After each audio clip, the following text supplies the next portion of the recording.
Hi guys! Welcome back to my YouTube channel. Here's another video, and this time, since alam naman ng lahat no na pasukan na next week, but sad to say, hindi pa face-to-face, modular pa din. Yung mga teachers, sa makita nyo, sa likod ko, maraming mga modules. Almost done na kami sa preparation namin for next week, which is the opening of the class. Since opening na ng class, no, kami mga teachers, merong iba sa amin na nakasuot na ng bagong set of uniform, but di pa talaga required na magsuot ng a new set of uniform sa DepEd. Kasi bibigyan pa kami ng 1 school year, which is ngayon na school year, as our grace period to prepare for our new set of uniform. So since medyo excited na ako, so hindi ko na hinantay na next year pa ako magsuot. Excited na talaga ako na magsuot ng new set of uniforms. Makita nyo, ito na, guys. Yes! Tapos na yung pagpapatahi ko ng uniform ko. Thank you so much sa Divisoria Teachers Uniform as well as sa Davao Conchin Textile sa pag-provide ng tela kasi napakaganda po ng quality ng tela nila. And of course, na nagtahi naman ng aking uniform, thank you so much kay Kuya Roland, kay Kuya Roland T.E.P., the owner of Roland Tailoring Shop. Thank you so much, Kuya, sa pagtahi. Yung shop ni Kuya is located at Strada Street, Zone 2, Digo City. So, excited na akong mag-try ng DepEd uniform.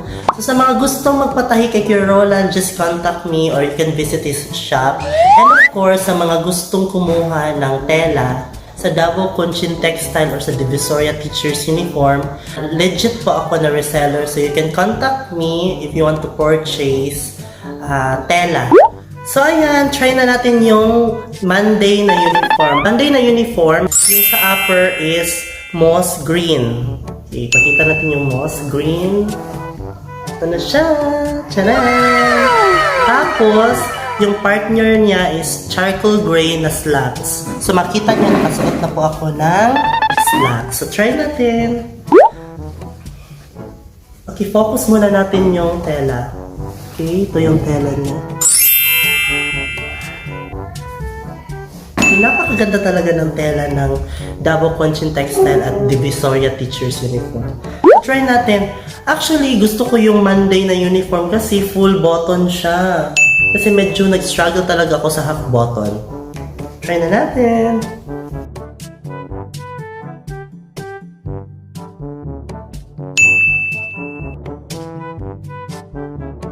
By the way, binigyan ako ni Sir Rey Anthony Malig-on. Shoutout sa iyo, Sir Rey Anthony Malig-on, my teacher in college, and currently master teacher na sa Batu National High School. Thank you sa pagbigay nito. Ano ba to? Mystery box. Ito yung binigay niya. Charan! Okay, pin. Pin ng Philippine flag. Diba ang ganda? Thank you, sir. So, magagamit ko talaga ito para mas kumanda ng lalo yung pagsuot ko ng uniform. Okay. So, ito na yung Monday na uniform natin. So, perfect siya pag merong ID.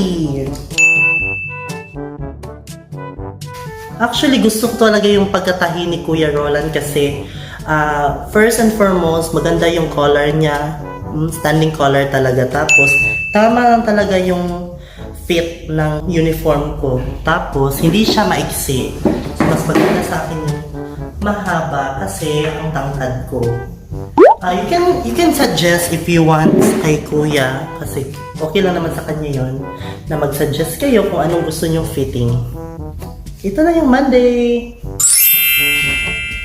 And of course, isa sa mga nagustuhan ko sa shop na pinatahian ko is meron silang available na mask.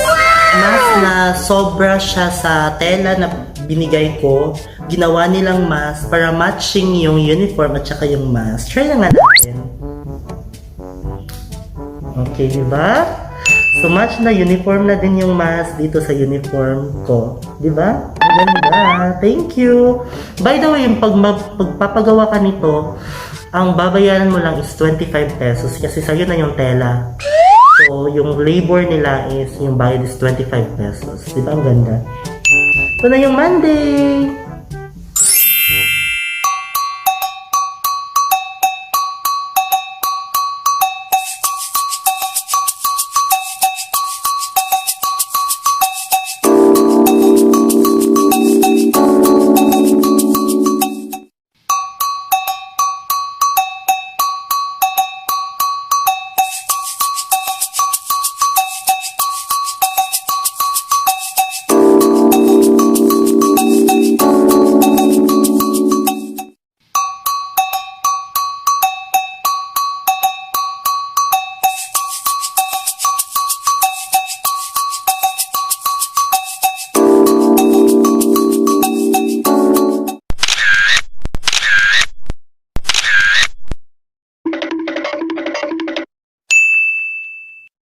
Okay, next na natin i-try is yung uniform for Tuesday. So, uniform for Tuesday, ang upper niya is crystal teal. Ito yung crystal teal na nire-refer nila. Ayan. Napakaganda ng tela. At bet ko yung color kasi feel ko mas puputi ako ng lalo nito. Sinuot ko na. And yung partner niya is slacks na midnight blue. Susuot ko na yung midnight blue. Iba siya sa gray na slacks. Try na natin. Bet ko din siya kasi full button siya. So hindi na ako mag-struggle sa pagsuot.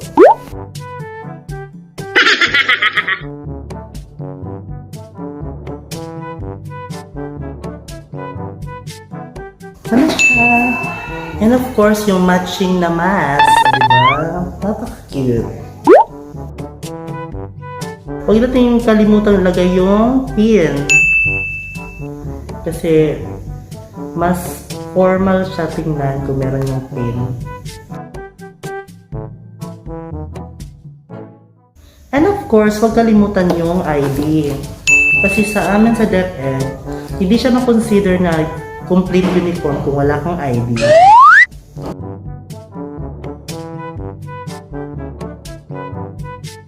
Okay, ito na yung Tuesday na uniform.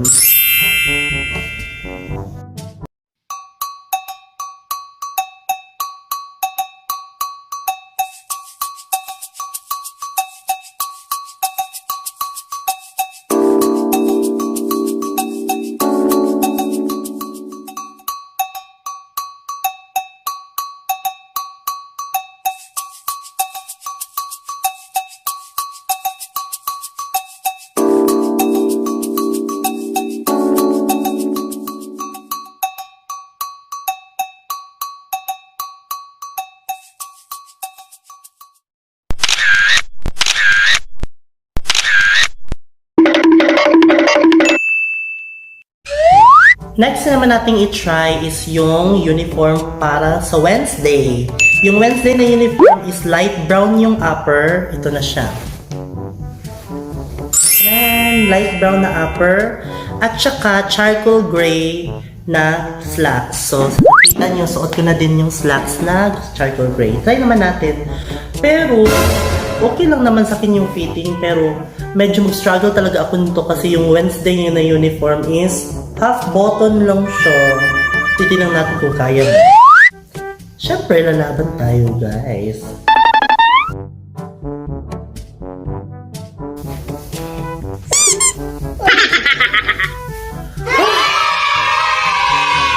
Okay. Kaya lang pala. Carry lang. Okay. Actually, maganda yung color nila.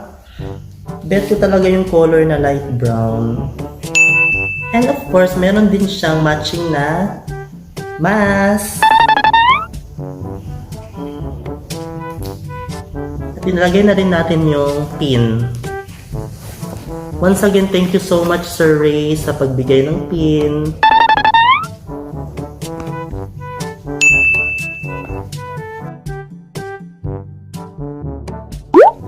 At of course, yung ID.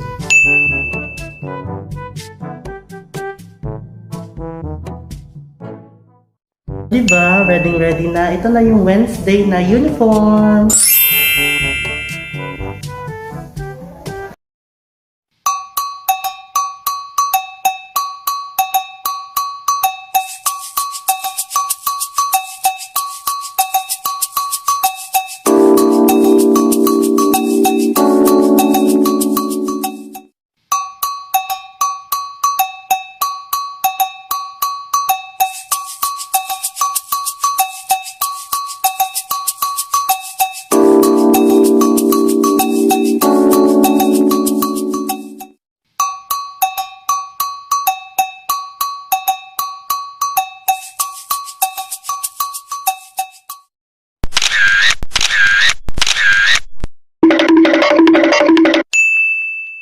Ang last ko namang i-try is yung uniform for Thursday. Ang uniform for Thursday, per niya is light blue with eggshell speckled pattern. So, ito na siya. Tcharam! Maganda yung pattern niya, guys. Tapos, yung partner niya sa slacks is midnight blue. Susuot ko na din yung midnight blue. Try na natin. Actually, maganda yung Thursday kasi full button din siya. Unlike sa Wednesday na medyo struggle pa sa pagsuot kasi half button lang. I like it. Try na natin. Okay, so maganda yung fit niya. Isuot na din natin yung matching na mask. Ito na yun. Try natin. Diba, match sila ng uniform ko. And of course, huwag natin kalimutan ilagay yung pin. And finally, yung ID. Kasi kung walang ID, hindi complete yung uniform. So, ayan. Ito na yung Thursday na uniform.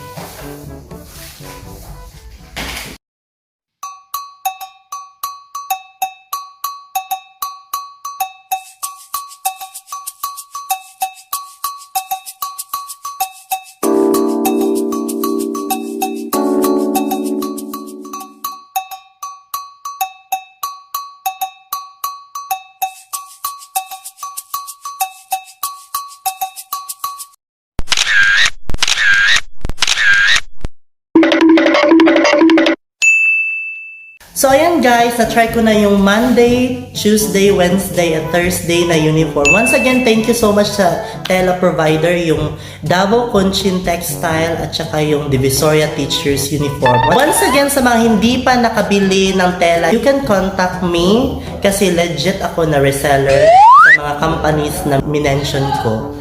And of course, once again, thank you so much kay Kuya Roland sa Roland Tailoring Shop located at Strada Street, Zone 2, Digo City sa magandang quality ng pagkatahi ninyo. Thank you so much Kuya Roland. And of course, sa mga watchers, thank you so much for watching. If you are new to this channel, please don't forget to subscribe. Thank you so much! And sa mga students ko for school year 2021-2022, see you when I see you. Siguro virtual na lang, no? And of course, sa mga parents, sa mga students ko, see you on Monday for the opening of the class. Bye!